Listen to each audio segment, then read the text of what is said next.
नमस्कार साथियों, मैं हूं Pramod Kumar Kandwal intensive spiritual path से। हम दिन भर संसार को ही देखते रहते हैं, उसके साथ ही व्यवहार करते हैं, उसके साथ ही सारे कार्य करते हैं, उससे ही बात करते हैं, उसकी ही सुनते हैं, उसके अनुसार ही चलते हैं। जबकि हमारा देखना, व्यवहार करना, काम करना, किसी की सुनना और सुनाना सब का सब सीमित है, जबकि हम असीमित हैं। हमने अपनी अनंत असीमता को संसार के साथ सीमित कर लिया है। ये जो अनंत कोटि ब्रह्मांड हम देखते हैं, यह 5% से भी कम है। ना दिखने वाला संसार व ब्रह्मांड अनंत है। वो या तो सूक्ष्म है या अति सूक्ष्म है, या सूक्ष्म के स्तर से भी इतना ज्यादा सूक्ष्म है कि सूक्ष्म शब्द की सीमा वहां समाप्त हो जाती है। यदि हम बच्चों के साथ खेलेंगे तो बच्चे ही कहलाएंगे। हमारी सारी गतिविधि बच्चों जैसी ही होगी और हम बच्चे जैसे ही बने रहेंगे। लेकिन जब हम परम पिता परमात्मा के साथ सारे व्यवहार करेंगे, कर्म करेंगे, उसी को हर जगह देखेंगे, तो हमारे अंदर वही गुण पैदा हो जाएंगे जो प्रभु परमेश्वर में है। फिर हमें उसे प्राप्त करने के लिए किसी प्रकार की साधना करने की जरूरत भी नहीं होगी। यदि हमने की तो वह साधना कुछ ही महीनों में फलीभूत हो जाएगी। साधारण व्यक्ति जो संसार में फंसा हुआ है, वह जिस वस्तु को देखेगा उसको उसी रूप में देखेगा। जैसे घड़ा है तो उसको सिर्फ घड़ा ही दिखेगा, या उसमें जो वस्तु पानी या दही है उसी को देखेगा।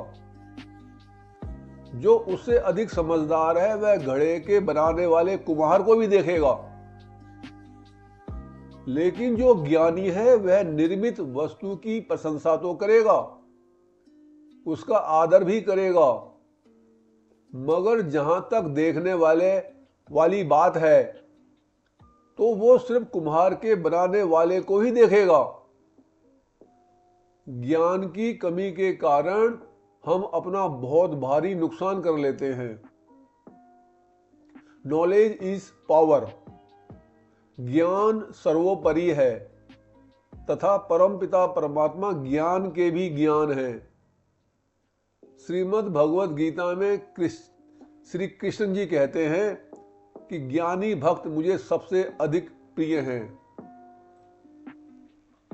हम मंदिरों में, गुरुद्वारों में जाते हैं, सत्संग में जाते हैं, वहां पर भजन कीर्तन कथा प्रवचन सुनते हैं और सुनकर चले आते हैं। उस पर कभी मनन नहीं करते। प्रवचनों को सुन लेना ही पर्याप्त समझते हैं, उसके अनुसार काम नहीं करते। यदि सुनना ही ज्ञान होता तो हम तो पैदा होते ही कुछ ना कुछ सुन रहे हैं और जीवन पर्यंत मरते दम तक कुछ ना कुछ सुनते रहेंगे। किसी चीज का सुनना ज्ञान में नहीं बदलता जब तक कि हम उस पर कार्य न करें। संसार के अंदर भी संसारी ज्ञान तब होता है जब हम उसको प्रैक्टिकल करते हैं। यही बात सत्संग में भी लागू है। वहां के संत महात्मा जो अभ्यास बताते हैं, जब तक हम उसको नहीं करेंगे ना ही हमें उसका फल मिलेगा और ना ही हम परमात्मा को जान सकेंगे। संतों द्वारा दिए गए प्रवचन बड़े रहस्यमय होते हैं, वह जल्दी से समझ में नहीं आते।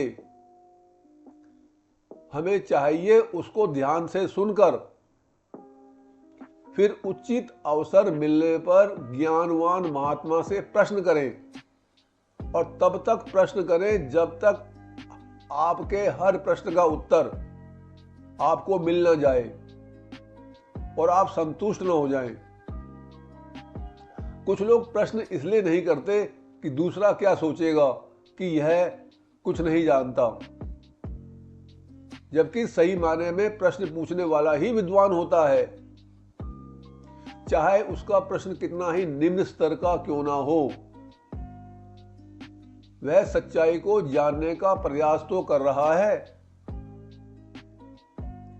जो लोग प्रश्न पूछकर अपने संदेह को दूर नहीं करते, वह अपना समय खराब करते हैं। हमारा एक एक मिनट बेहद कीमती है। प्रभु को प्राप्त करने के लिए ज्ञान सबसे शॉर्टकट रास्ता है। हमें बिल्कुल भी नहीं पता कि हमारी आयु कितनी है। हमारे जीवन का उद्देश्य सिर्फ परमात्मा की प्राप्ति करना है और इस उद्देश्य को जितना जल्दी प्राप्त कर लिया जाए उतना हमारे लिए बेहतर होगा। यह दुनिया मायावी है। जैसी यह है वैसी हमें यह कभी भी नहीं दिखती। हमारा सूर्य इतना बड़ा है जिसके अंदर हमारी जैसी 13 लाख पृथ्वी समा सकती है, मगर हमें यह फुटबॉल जैसा दिखता है। हमारी पृथ्वी एक सेकंड में 30 किलोमीटर की गति से घूम रही है, मगर हमें इसका कभी भी एहसास नहीं होता। सूर्य 250 किलोमीटर प्रति सेकंड से घूम रहा है और हमें कभी पता नहीं चलता। हमारा वायुमंडल भी हमारे साथ घूम रहा है और हमें कभी पता नहीं चलता। हमारे शरीर की लाखों कोशिकाएं एक मिनट में ही बदल जाती हैं, मगर हमें पता नहीं चलता। पलक झपकते ही जब हम किसी दूसरे को दोबारा देखते हैं तब तक उसमें परिवर्तन आ चुका होता है, मगर हमें पता नहीं चलता। 10,000 लीटर पानी की टंकी में से यदि 1 चम्मच पानी निकाल दिया जाए तो हमें पता नहीं चलेगा। हमारे अंतरिक्ष में लाखों तारे एक दिन में मर जाते हैं और नए लाखों तारे पैदा हो जाते हैं, मगर हमें पता नहीं चलता। कितने ही तारे जो हमें अब भी चमकते हुए दिख रहे हैं, इनमें से कितने ही लाखों वर्ष पूर्व मर चुके हैं और कितने अभी सचमुच में जिंदा हैं, हमें इसका कभी पता नहीं चलता। धरती के गर्भ में हर समय भूकंप आता रहता है, मगर हमें पता नहीं चलता। हमारे शरीर में हमेशा बुखार रहता है, मगर हमें कभी पता नहीं चलता। इसके अलावा भी हमारे शरीर में कई प्रकार की भयंकर बीमारियां हमेशा होती हैं, मगर हमें पता नहीं चलता। पेड़ के अंदर तने के द्वारा किस प्रकार जमीन से पानी, तरल पौष्टिक पदार्थ तथा मीठे फल और विटामिन सहित उसमें उगाते हैं, हमें पता नहीं चलता। यह पृथ्वी तथा ब्रह्मांड कितना रहस्यमय है, हमें इसका कोई ज्ञान नहीं है। यहां तक कि हमारा समुद्र जो हमारी धरती में ही है, उसका भी हमको 3% से अधिक ज्ञान नहीं है।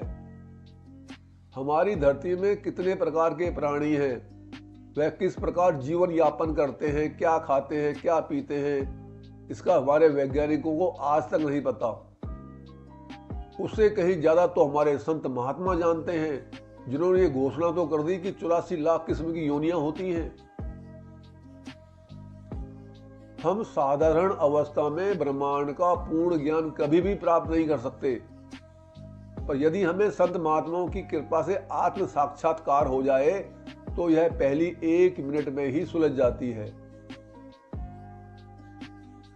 जो व्यक्ति सांसारिक हैं वह संसार की समस्या से जूझ रहे हैं, और जो साधक हैं वह भगवान को पाने के लिए जूझ रहे हैं। जो सांसारिक व्यक्ति संसार में संघर्ष कर रहे हैं तो इसका अर्थ है कि वह उतना ही काम कर रहे हैं जिनसे उनका काम चल रहा है, मगर उतना काम नहीं कर रहे जितना ऐश्वर्य वो चाहते हैं। यदि वे संसार के अंदर भी गहराई में उतर जाएं, कार्य के सबसे निम्न तल पर पहुंचकर ज्ञान अर्जित करें, वैल्यू ऐड करें, तो वह बहुत अधिक पैसा कमा भी पाएंगे और उनका संसार में बहुत नाम भी होगा तथा संसार को एक नई खोज दे भी सकते हैं, जैसा कि वैज्ञानिकों ने किया है। वैज्ञानिकों ने घंटों घंटों क्वालिटी वाला परिश्रम करके तथा कार्य की गहराई में जाकर दुनिया को नई नई खोज तथा आविष्कार दिए, जिसकी वजह से आज हम आरामदायक तथा विज्ञानमय जिंदगी जी रहे हैं। मगर जो साधक हैं, जिनका उद्देश्य परमपिता परमात्मा को प्राप्त करने का है, उनको संसार की तरह ना ही इतना परिश्रम करने की जरूरत है और ना ही भाग दौड़ की। वो जहां कहीं भी है, बस उनको अपने आप को परमात्मा के लिए योग्य बनाना है, अपनी चारित्रिक तथा आंतरिक कमियों को दूर करना है। फिर प्रभु उन्हें अपने आप ही ढूंढ लेंगे और ढूंढकर किसी ऐसे संत के पास भेज देंगे जो उन्हें आध्यात्मिक क्षेत्र में विशेष दिशा निर्देश देकर उसका कल्याण कर देगा। प्रभु सर्वत्र होते हैं, मगर गुरु एक स्थान में होते हैं। पूरी दुनिया में ही नहीं बल्कि पूरे ब्रह्मांड में यदि कोई व्यक्ति अपने आप को ईश्वर के योग्य बनाता है तो प्रभु उसको वहीं पर देख लेते हैं और ऐसी कहानी रचते हैं कि उसका उस संत से मिलन हो जाता है जो उसके कल्याण के लिए उत्तरदायी है। सर्वव्यापी प्रभु भक्त को उसी संत के पास भेजते हैं जिस संत के पास उस साधक का नाम उसकी कल्याणमय सूची में पहले से ही भगवान ने लिखा होता है। कोई भी साधक गुरु को अपने आप नहीं ढूंढ सकता। यदि ढूंढता है तो असफलता के चांस सबसे ज्यादा होते हैं, मगर प्रभु की ओर से गलती की कोई संभावना नहीं होती। समुद्र मंथन प्रतीकात्मक है। संतों द्वारा उसके वर्णन करने का अभिप्राय हमें यह शिक्षा देना है कि हम साधना के द्वारा अपने भीतर जाएं। जिस प्रकार समुद्र की गहराई में जाकर हीरे मोती तथा चमत्कारिक वस्तुएं निकाली जा सकती हैं, उससे भी ज्यादा मूल्यवान वस्तु हमारे भीतर है, तो उसका मंथन भी समुद्र मंथन की तरह मिलजुल कर अत्यंत परिश्रम तथा कार्य कुशलता से किया जाए तो निश्चित रूप से हम भवसागर को पार करके भगवान के घर पहुंच जाएंगे। श्री राम जी का जन्म त्रेता युग में हुआ है, जबकि साधु संत तो सतयुग में भी राम का नाम जपते थे। भगवान शंकर तो आदि काल से हैं, वे भी राम का ही जाप करते थे। सीता हरण के समय सीता ने भी अपने बचाव के लिए राम राम की ही रट लगाई थी। अगर वो अपने पति को ही सर्वशक्तिमान प्रभु समझ रही थी तो उसने लक्ष्मण से ये क्यों कहा कि तुम्हारे भैया संकट में हैं, उनकी सहायता के लिए जाओ। भक्त मीरा जी पूरी जिंदगी भर कृष्ण कृष्ण का जाप करती रही, मगर गुरु रविदास जी से दीक्षा प्राप्त करने के पश्चात पूरी जिंदगी भर यही गाती रही, पायो जी मैंने राम रतन धन पायो, पायो जी मैंने राम रतन धन पायो। वस्तु अमोलक दी मेरे सतगुरु, वस्तु अमोलक दी मेरे सतगुरु, कृपा कर अपनायो, पायो जी मैंने राम रतन धन पायो। इसको यूं गाती रही। यहां से उन्हें असली ज्ञान हुआ और श्री कृष्ण उनके गुरु हो गए तथा सर्वव्यापी प्रभु उनकी मंजिल। रामायण वाल्मीकि जी ने लिखी थी, वह भी संस्कृत में, और उसके अंदर उन्होंने जब श्री राम जी को अवध नरेश के रूप में प्रकट किया था, जिनके अंदर कुछ खास विशेषताएं थी, मगर उन्होंने यह नहीं लिखा कि वो सर्वशक्तिमान तथा सर्वव्यापी प्रभु हैं। जब तुलसीदास जी ने यह सब देखा कि यह इतना अद्भुत ग्रंथ है, बस सिर्फ संस्कृत भाषा के कारण किसी को समझ में नहीं आ रहा, तो उन्होंने संस्कृत का अध्ययन किया और वाल्मीकि रामायण को सरल अवधि भाषा में श्री रामचरितमानस नामक पुस्तक से जन समुदाय के समक्ष रखा तथा उसमें श्री राम जी को कहीं कहीं भगवान की तरह भी पेश किया, जिससे कुछ लोगों के बीच यह संदेश भी गया कि श्री राम जी ही सर्वव्यापी प्रभु हैं। सर्वव्यापी प्रभु वह है जो सृष्टि से पहले भी थे और सृष्टि के बाद भी रहेंगे, जो सृष्टि के साथ साथ भगवान ईश्वर या ब्रह्मा विष्णु महेश की भी रचना करते हैं। वे सर्वव्यापी प्रभु कहलाते हैं। वे न जन्म लेते हैं, न ही उनको जन्म लेने की कोई जरूरत है। वे सभी कार्यों को मनुष्यों, प्राणियों, प्रकृति, देवी देवता, भगवान ईश्वर या ब्रह्मा विष्णु महेश जी से करवा लेते हैं। हम सब उनके औजार हैं। तभी ग्रंथों में लिखा भी गया है, बिन पग चले सुनहि बिन गाना, कर बिन करम करहि विधि नाना। वो बिना पैर के चलते हैं, बिना कान के सुनते हैं और बिना हाथ के भिन्न भिन्न प्रकार के कार्य करते हैं। सबको सर्वव्यापी प्रभु कहकर मत बनिए नादान, हमारी है अज्ञानता करती है बहुत नुकसान।